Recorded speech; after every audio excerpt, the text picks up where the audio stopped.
সৎ ভাই মানে ঠিক বুঝলাম না। সৎ ভাই মানে যে সত্য আপন ভাই, এটা কিন্তু আমি খুব ভালো করেই বুঝি। কিন্তু অগো জন্য আমি আজ পর্যন্ত কি করি নাই, অগো জন্য আমি যথেষ্ট কিছু করছি। তারপরেও ওরা আমার অন্য চোখে দেখে। ওরা আমার বিষয়ে বিভিন্ন জায়গায় বিভিন্ন ধরনের সমালোচনা করে, অসম্মানীয় হয়েছি। তোমার বিশ্বাস না হয় তুমি গ্রামে সার্ভে করে দেখো, দেখো জানো, তারপর আমার তুমি। ছোট ভাই একটু বহ। তুমি বলো ভাইয়ের কত বদনাম করো, হাসাই না?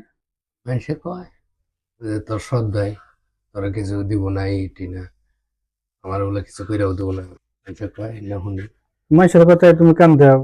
ভাইয়ের বিষয়ে তুমি জানো ভাই কত দিল থাকা মানুষ, তুমি জানো। আমরা চলি, আমরা জানি।